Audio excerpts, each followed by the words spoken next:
हुसैन ने नहायती जोश व हैरत से देखा कि इन्हीं चमनों में जा बेजा नहरों के किनारे किनारे सोने चांदी के तख्त बिछे हैं, जिन पर रेशमी फूलदार कपड़ों का फर्श है। लोग पुरतकल्लफ और तलाई गावतकियों से पीठ लगाए दिल फरेब और होशरुबा कम सिन लड़कियों को पहलू में लिए बैठे हुए हैं और जन्नत के बेफिक्रियों से लुत्फ़ उठा रहे हैं। खूबसूरत खूबसूरत आफत रोज़गार लड़के कहीं तो सामने दस्त बस्ता खड़े हैं और कहीं नहायत ही नज़ाकत और दिल फरेब हरकतों से साकीगरी करते हैं। शराब के दौर चल रहे हैं और गज़क के लिए सुधाए या कुदरत के सिखाए हुए तयूर फलदार दरख्तों से फल तोड़ तोड़ के लाते हैं और उनके सामने रख के उड़ जाते हैं। ये इक़्तिबास अब्दुल हलीम शरर के 1899 में शाया होने वाले मशहूर ज़माना नावल फ़िरदौस बरी से लिया गया है, जिसमें वो हसन बिन सबा की मसनूई जन्नत का ड्रामाई अहवाल बयान करते हैं। फ़िरदौस बरी का शुमार उर्दू के मकबूल तरीन नावलों में होता है। ये आज भी तालीमी निसाबों का हिस्सा है और करीब करीब हर स्कूल और कॉलेज की लाइब्रेरी में मिल जाता है। मगरब में भी इस नावल को ख़ास पजीराई मिली। इसका अंग्रेज़ी में तर्जमा किया गया और 2016 में यूरोप के कई शहरों में इसी नावल पर मबनी थिएटर ड्रामे दिखाए गए, जिन्हें ज़ौक़ व शौक़ से देखा गया। शरर इस मैदान में अकेले नहीं है। मशरिक़ व मगरब में लिखी गई दर्जनों कहानियों, नावलों और अफसानों में इस मसनूई जन्नत का जिक्र मिलता है, जिसमें नौजवानों को नशे में धुत करवा कर जन्नत के मॉडल पर तैयार करदा बागात व मोहल्लात में ऐशो इशरत के माहौल में रखा जाता है। वो समझते हैं कि वो असल जन्नत में पहुंच गए हैं, फिर उन्हें बेहोश करके बाहर ले जाया जाता है और उनसे कहा जाता है कि वो किसी बड़ी शख्सियत को कत्ल कर दें तो उन्हें दोबारा इसी जन्नत में पहुंचा दिया जाएगा। मशहूर है कि ऐसी जन्नत 12वीं सदी में ईरान के इलाके रूदबार के किला अल मौत में हसन बिन सबा ने कायम की थी, जहां वो नौजवानों को फरगला कर उन्हें हुक्मरानों, उलमा और दूसरे मुखालफिन के कत्ल के लिए भेजते थे। ये हसन बिन सबा कौन थे और उनसे वाबस्ता इन हैरत अंगेज़ देवमालाई कहानियों में किस हद तक सदाकत है। उनका असल नाम हसन अल सबा था और वो 1150 की दहाई में ईरानी शहर कुम में एक अरब शिया ख़ानदान में पैदा हुए थे।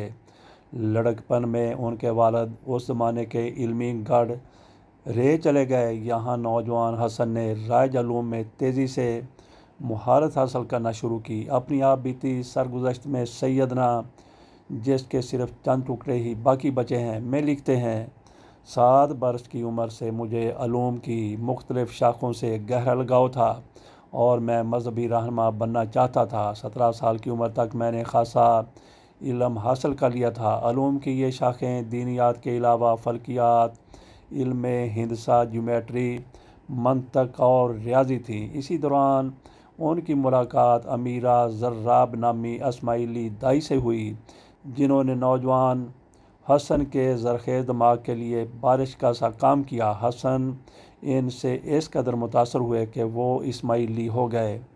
उमर ख़याम के क्लास फ़ेलो। यहाँ हमारा सामना एक दिलचस्प रवायत से होता है, जिसका ज़िक्र एडवर्ड फिट्ज़जेरल्ड ने उमर ख़याम की रुबाइयात के तर्जमे के दिबाचे में भी किया है। किस्सा कुछ यूँ बयान किया जाता है कि हसन अल सबा मशहूर शायर, माहिर फ़ल्कियात और रियाजी दान उमर ख़याम और निज़ामुल मुल्क तूसी तीनों उस दौर के मशहूर आलम इमाम मुवफ़्फ़क़ के शागिर्द थे और उन्होंने एक दिन मिलकर अहद किया था कि जो कोई पहले किसी बड़े ओहदे तक पहुँचने में कामयाबी हासिल करेगा, वो दूसरों को नवाजेगा, अपने साथ ले जाएगा। हुआ यूँ कि निज़ामुल मुल्क ताकतवर सल्जूक़ सुल्तान अलप अरसलान के वज़ीर आज़म बन गए और उन्होंने लड़कपन के वादे को वफा करते हुए हसन अल सबा और उमर ख़याम को बड़े बड़े ओहदे देने की पेशकश की। अलबत्ता दोनों ने मुख्तलिफ़ वजूहात की बिना पर उन्हें रद्द कर दिया।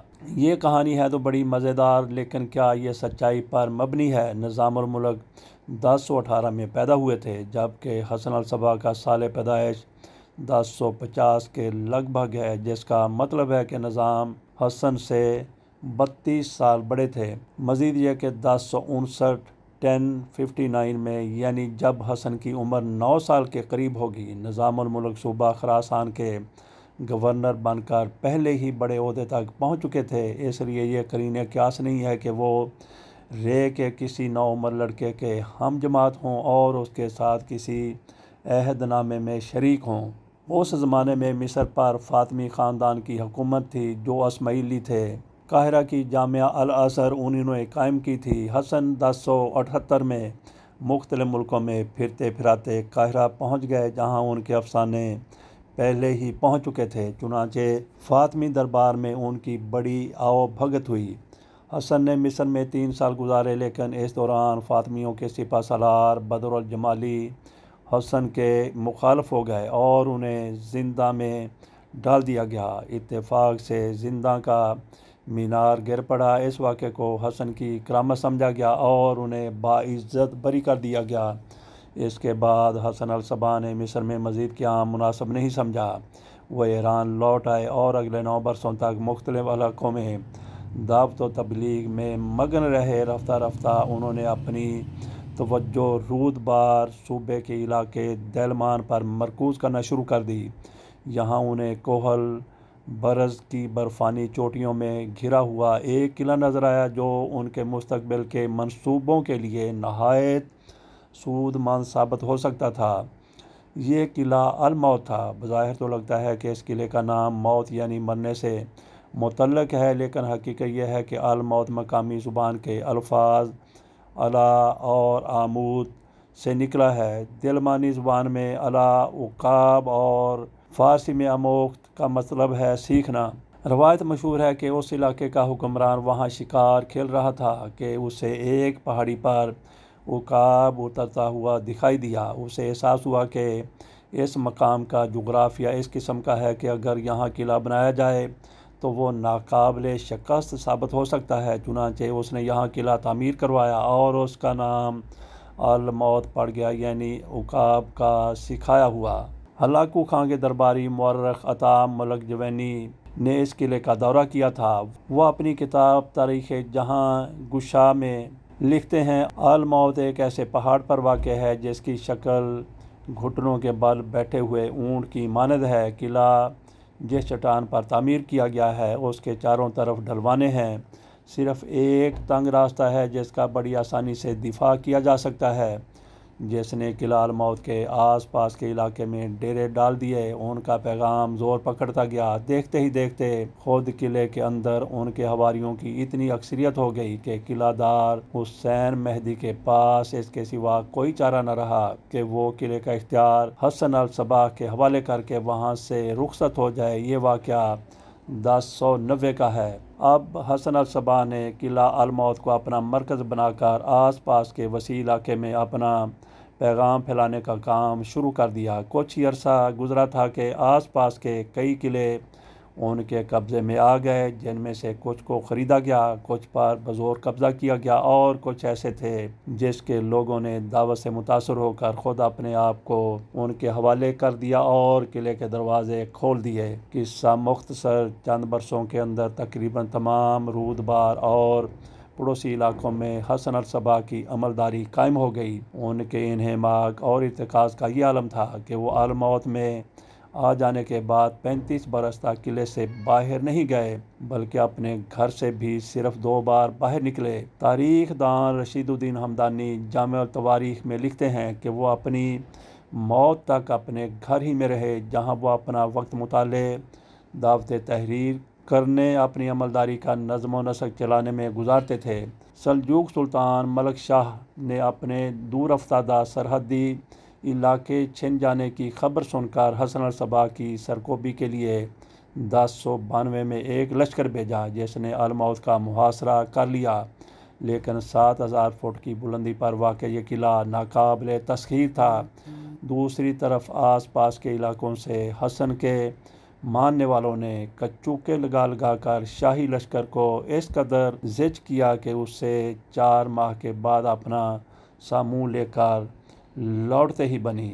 अल मौत के मुहासरे के चंद माह बाद 16 अक्टूबर 1192 को सल्जूक सुल्तान के वज़ीर आज़म और हसन अल सबा के मुबैना हम जमात निज़ामुल मुल्क नहावंद ज़िले में सफ़र कर रहे थे कि देलमान के इलाके का एक नौजवान जिसने फ़कीरों का भेष बदला हुआ था उनके करीब पहुंचा और अपने चुगे से खंजर निकाल कर उन पर वार कर दिया। रशीदुद्दीन हमदानी के मुताबिक हसन सबा को मालूम हुआ था कि अलमौत पर सल्जूकियों के हमले के पीछे दरअसल निज़ामुल मुल्क का हाथ था।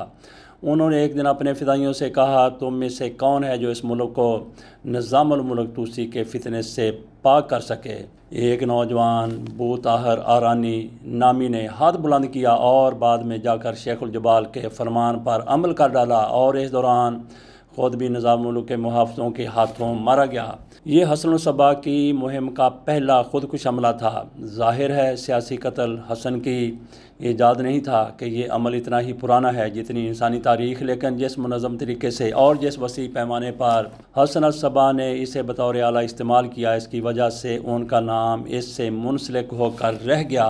हसन सबा को मालूम था कि उनके मानने वालों की तादाद इतनी कम है कि वो कभी भी सल्जूकों और दूसरे ताकतवर दुश्मन हुक्मरानों का मुकाबला नहीं कर सकेगा। इस सूरत हाल में उन्होंने वो तकनीक इस्तेमाल की कि बजाय हज़ारों की तादाद में फ़ौजियों को मैदान जंग में दू बदू मुकाबला किया जाए, बेहतर यही है कि अपने किसी जानिसार फ़िदाई की तरबियत करके उसके हाथों किसी हुक्मरान, ख़तरनाक वज़ीर, सिपा सलार या मुखालिफ मजहबी आलम को कत्ल करवा दिया जाए। ये तरीका हैरत अंगेज़ तौर पर कामयाब साबित हुआ। तूसी के बाद हसन के फ़दाइन के निशाने पर कई हुक्मरान, शहज़ादे, गवर्नर जनरल और उलमा बने और उनकी दहशत नज़दीकों दूर तक फैल गई। कई अहम शख्सियात किसी भी अजनबी से मिलने से कतराने लगे और अपने लिबास के नीचे एहतियातन ज़र्राए बख्तर पहनने लगे। पिछले चंद अशरों के दौरान खुदकुश हमला आवरों की लहर के बाद हसन सबा के नाम की बाज़ गश्त अक्सर मीडिया में सुनी गई और जदीद दौर के खुदकुश हमला आवरों को किलाल मौत के फ़दाइयों से जोड़ने की कोशिश की जाती रही है। कई नावलों, कहानियों, नज़मों के अलावा हसन सबा के फ़िदाई और उनकी जन्नत आज की मशहूर वीडियो गेम असैसिन्स क्रीड में जलवागर होते हैं। उसका शुमार दुनिया की मकबूल तरीन गेम्स में होता है और अब तक इसकी 10 करोड़ से ज़्यादा कापियाँ फ़रोख्त हो चुकी हैं। 2016 में इस गेम पर मबनी एक फ़िल्म बनाई गई थी जिसने $24 करोड़ से ज़्यादा का बिजनेस किया। शेखुल जमाल और उनकी मसनूई जन्नत की लाल मौत में हसन सबा की ज़िंदगी का यही वो दौर है जो बाद में आने वाली सदियों में असातीरी हैसियत इख्तियार कर गया। उन्होंने आमतौर पर शेखुल जबाल old man of the mountain कहा जाता है। मशहूर है कि उन्होंने इस किले में एक मसनूई जन्नत कायम कर रखी थी जिसकी एक झलक नौजवानों को दिखाकर उन्हें सलातीन, वुज़रा, मजहबी रहनुमा और दूसरी सरकर्दा शख्सियात के कत्ल के लिए आमादा किया जाता था। मुखालफिन की नज़र में ये लोग दहशतगर्द थे, लेकिन ख़ुद हसन सबा और उनके हामियों के नज़दीक ये फ़िदाई थे जिन्हें मकसद के हसूल की खातर जाने कुर्बान करने में हिचकिचाहट महसूस नहीं होती थी। किलाल मौत में ऐसे तमाम फ़दाइयों के नाम एक किस्म के रोल ऑफ ऑनर में दाखिल किए जाते थे और उन्हें शहीद का दर्जा दिया जाता था। मार्को पोलो की कारस्तानी, ये कहानी मशहूर करने में सबसे नुमाया किरदार मार्को पोलो ने अदा किया। वो अतालवी सियाह था जिसका सफ़रनामा दुनिया की मशहूर तरीन किताबों में शुमार किया जाता है। इस किताब में मार्को पोलो ने लिखा, शेखुल जबाल ने 2 पहाड़ियों के दरमियान वाक़ वादी में एक वसीगोरीज़ और खुशनुमा बाग बनवाया जिसकी कहीं मिसाल नहीं मिलती। उसमें हर किस्म के फल पाए जाते थे और तसव्वुर से बाहर हसीन महलात और खैमे हैं जिन पर सोने के फ़र्क चढ़े हुए और उनमें नफीस तस्वीर हैं। इस बाग में छोटी छोटी नदियां हैं जिनमें शराब, दूध, शहद और पानी बहता है और यहाँ दुनिया की हसीन तरीन 2 शेज़ाएँ हैं जो हर तरह के साज बजाती हैं और वो हसीन नगमे गाती हैं और दिल लुभाने वाले रक्स करती हैं। मार्को पोलो मज़ीद लिखते हैं कि 12 से 20 बरस की उम्र के नौजवानों को नशा फैलाकर इस बाग में लाया जाता है और वो समझते हैं कि वो जन्नत में पहुँच गए हैं।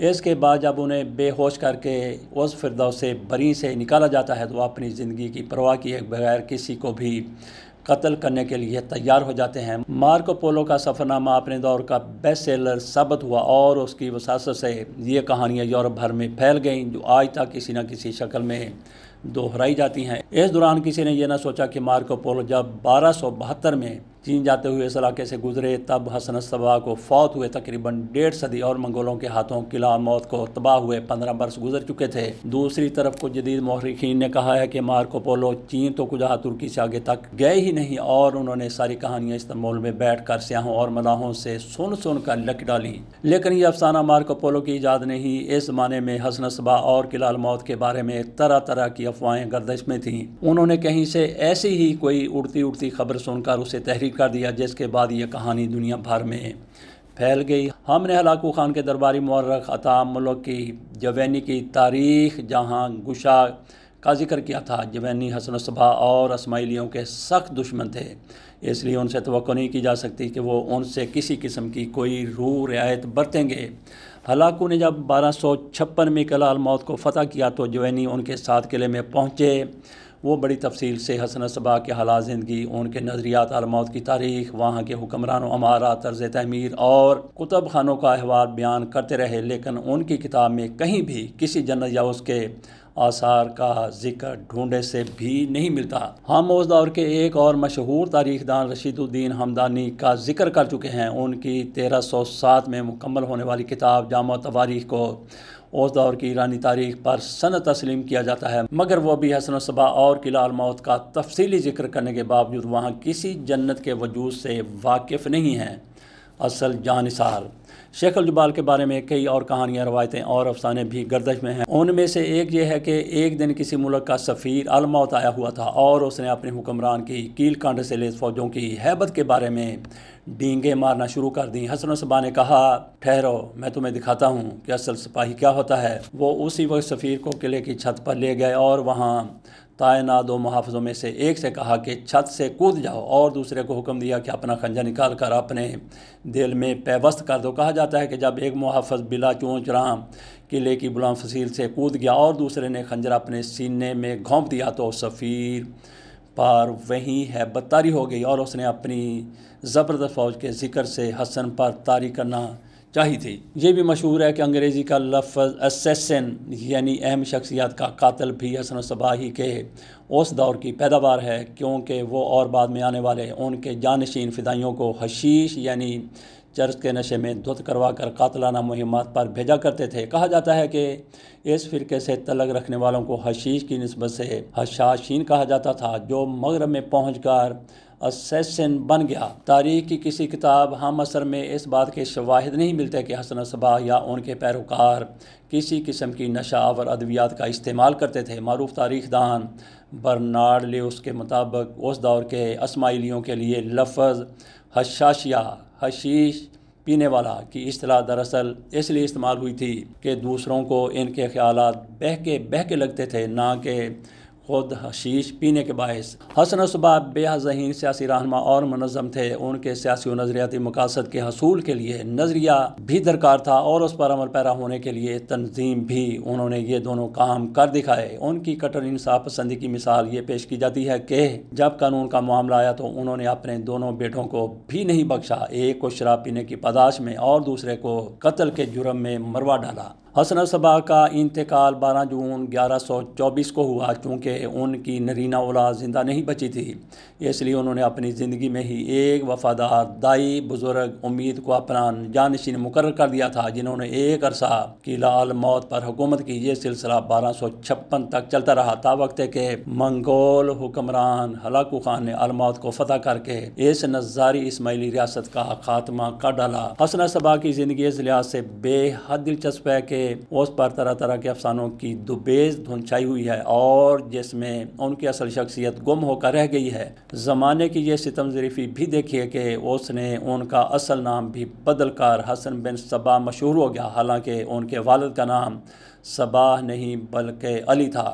ताहम असातीरी धुंध के पर्दे चाक करके देखा जाए तो एक ऐसे शख्स की तस्वीर सामने आती है जो साहिब मैदान भी था और साहिब किताब भी, जिन्होंने ना सिर्फ ज़बरदस्त अस्करी और सियासी बसीरत का मुजाहरा किया बल्कि इल्मी और अक़ली मैदान में भी उनका शुमार अपने दौर के अहम दानश्वरों में होता है। इसका एतराफ़ उनके बदतरीन मुखालफिन भी किया करते हैं। हम जमात वाली रवायत को नज़रअंदाज भी कर दें तब भी हसनत सबा और उमर ख़याम में कई चीज़ें मुश्तरक हैं। दोनों ईरान में एक ही अशरे में पैदा हुए, उन्होंने लगभग एक जैसी उम्रें भी पाईं और दोनों ने कुछ अरसा इस फ़ेहान में गुजारा। इसलिए ये दिलचस्प इम्कान बहरहाल मौजूद है कि दोनों की मुलाकात रही होगी।